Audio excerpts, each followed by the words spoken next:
Pada saat Tony dan Udin ini pulang melewati ambulan itu, awalnya terlihat seperti ada sosok yang berdiri di dekat ambulan itu.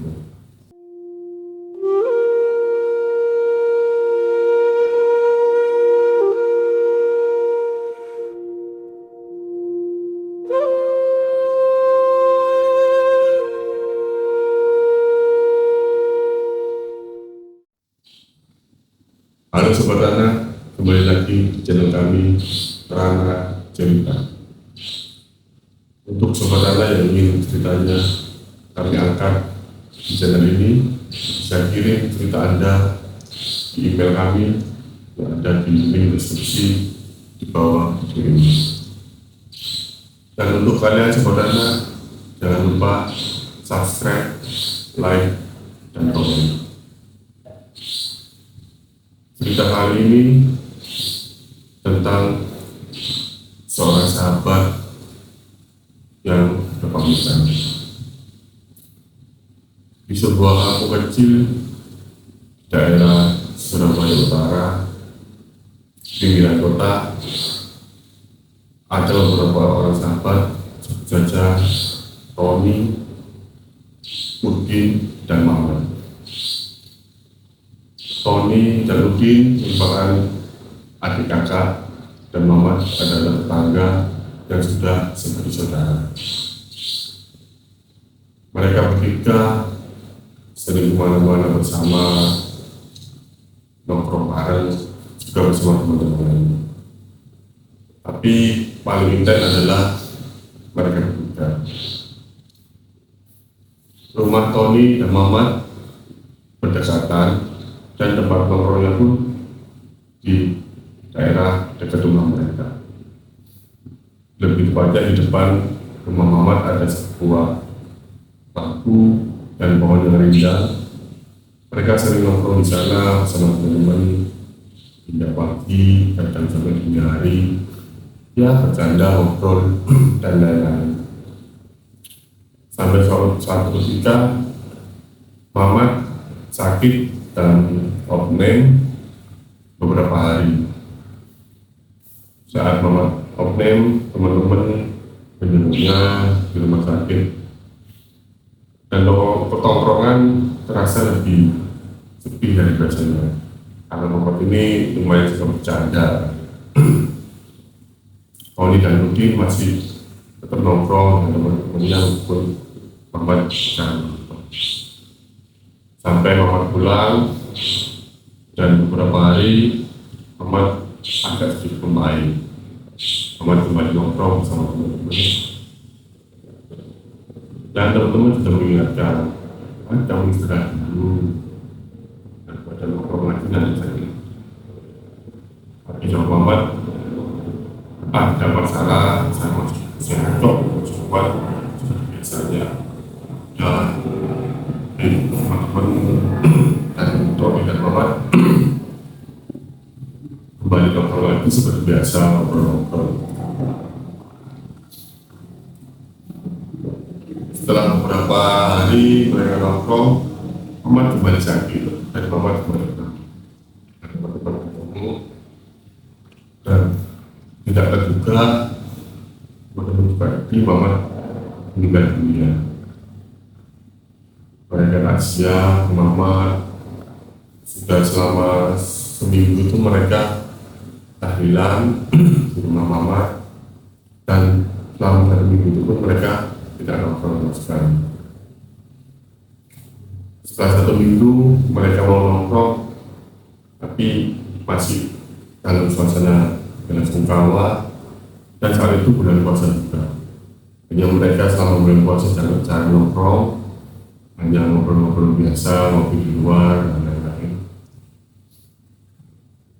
Sampai malam lebaran, teman-teman kembali nongkrong. Malam lebaran ini, keluarga Mamat biasanya mudik sebelum hari lebaran. Pada saat malam lebaran ini, teman-teman nongkrong karena menempati dekat rumah Tony, Udin, dan Mamat, lebih tepatnya di depan rumah Mamat. Sampai menjelang pagi, pada saat dini hari, mereka melihat jendela kamar Mamat itu berbuka sendiri. Awalnya dikira angin, terus gak lama menutup sendiri.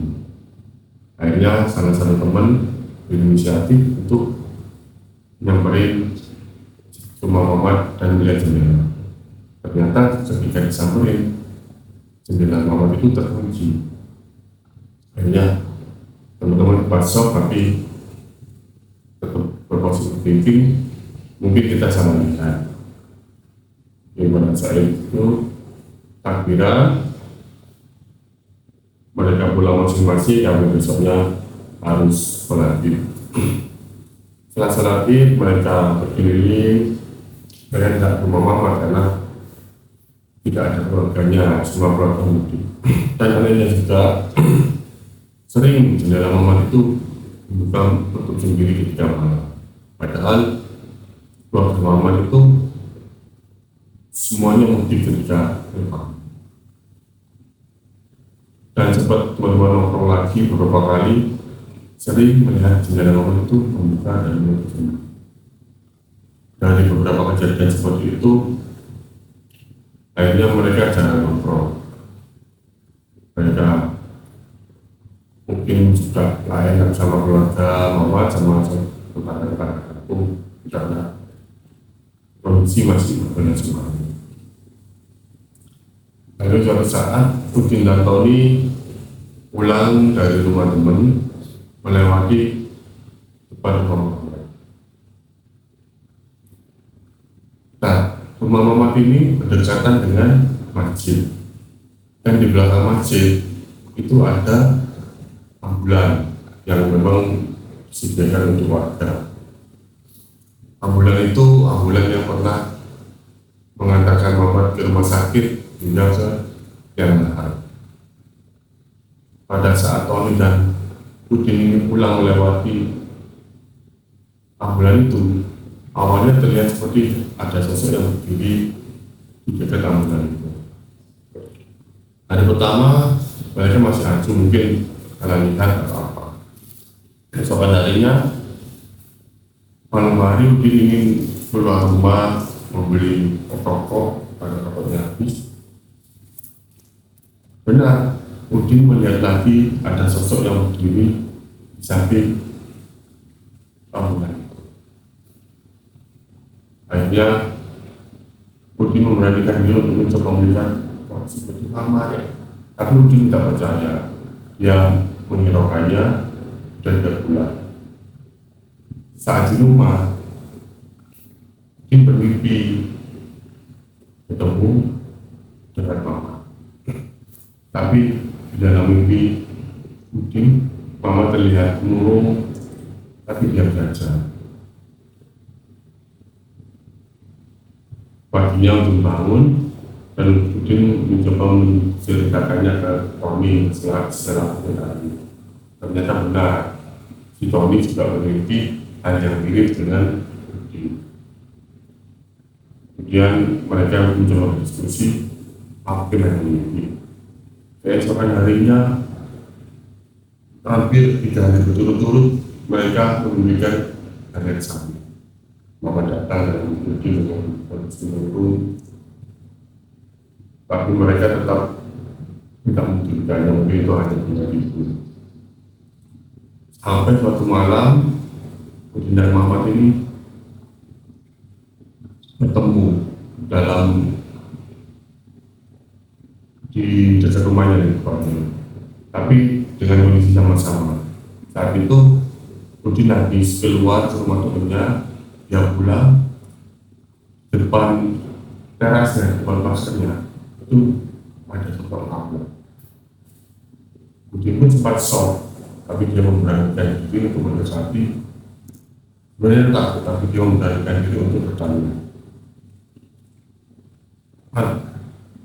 Dan Mama pun melihat itu. Ada apa? Ternyata Mama berbicara diri di sana, sampaikan pada keluarga saya, doakan saya dan jemput terus kita lanjut.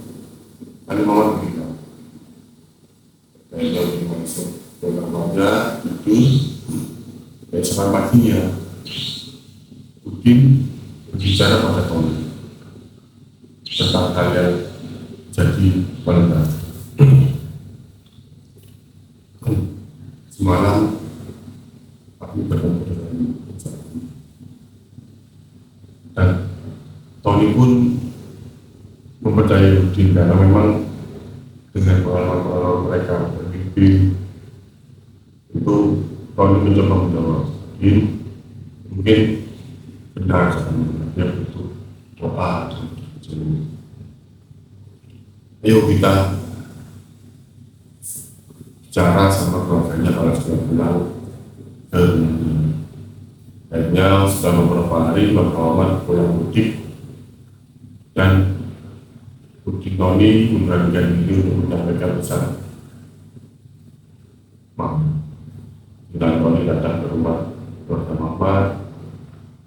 Sebelumnya mereka memohon maaf, kami tidak ingin melanggar kepada Anda, cuma ini ada pesan yang satu di kami mendapatkan seperti ini bahwa Muhammad ingin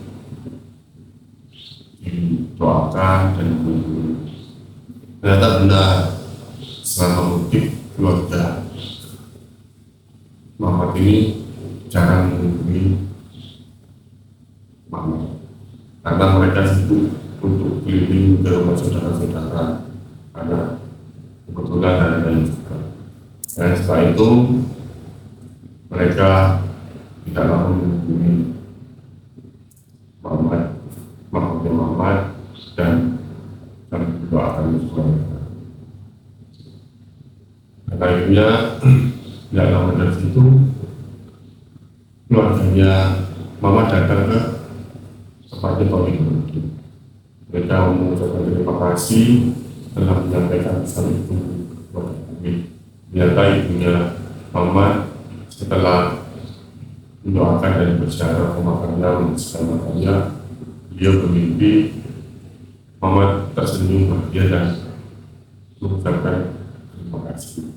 Dan semenjak kejadian itu tidak ada pernah terjadi lagi Muhammad mendapat wujudnya dan semoga semuanya lancar. Semoga dari cerita ini kita bisa mengambil hikmahnya. Cerita adalah sebuah cerita biarkan semesta yang menentukannya.